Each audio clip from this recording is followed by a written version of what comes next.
দূষণ মুক্ত করতে না পারি, নদী খনন করে নদীর পাড়ে ওয়াকওয়ে করে খুব লাভ হবে না। যেমন ধরেন আপনি হাতির ঝিল, এটা মানুষের খুবই প্রিয় একটা জায়গা, কিন্তু হাতির ঝিলে আপনি মন খুলে হাঁটবেন এটা হবে না। আপনি মর্নিং ওয়াক করবেন, ইভিনিং ওয়াক করবেন, তা হবে না। তার কারণ হলো গন্ধ। ফলে আমি যখন নদী, এই বায়োলজিক্যালি ডেড নদীকে বাঁচাবার কথা বলি, আমাকে নদীতে পানির প্রবাহ ফিরিয়ে আনতে হবে, আমাকে দূষণ বন্ধ করতে হবে। যারা এত বছর যাবৎ দূষণ করেছেই তারা হঠাৎ করে দূষণ বন্ধ করবে না। কেন করবে?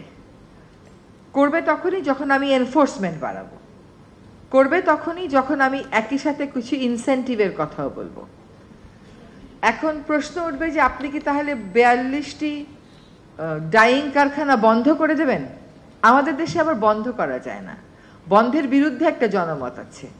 জনমত দূষণের বিরুদ্ধেও থাকবে, আবার আপনি শাস্তিমূলক ব্যবস্থা গ্রহণ করলে তার বিরুদ্ধেও থাকবে। ফোকাস যেহেতু আমাদের নষ্ট হয়ে গেছে, এখন 42টি শিল্প কারখানার সাথে কথা বলবো, তাদেরকে ডাকবো। 42টি হচ্ছে কেবলমাত্র ডাইং যারা দূষণ করে। আমার ওয়াসা তার বর্জ্য ফেলে।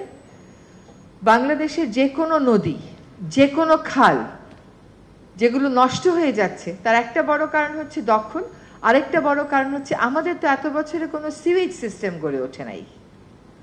প্রত্যেকটা বাসাতে একটা সেপটিক ট্যাঙ্কের সাথে একটা ট্রিটমেন্ট প্ল্যান্টও থাকার কথা। এটা ধরেন 6তলা বাসা হলে বা 4তলা বাসা হলে 5 লাখ টাকা লাগে, বাসার নিচতলাতেই ওটা স্থাপন করবে। 10তলা বাসা হলে হয়তো 10 থেকে 12 লক্ষ টাকা লাগে। তো এই নদীর যদি আমি প্রাণ ফিরিয়ে আনার চেষ্টা করি, তাহলে আমাকে ড্রেজিং করার পাশাপাশি এটাকে দূষণ মুক্ত করতে হবে।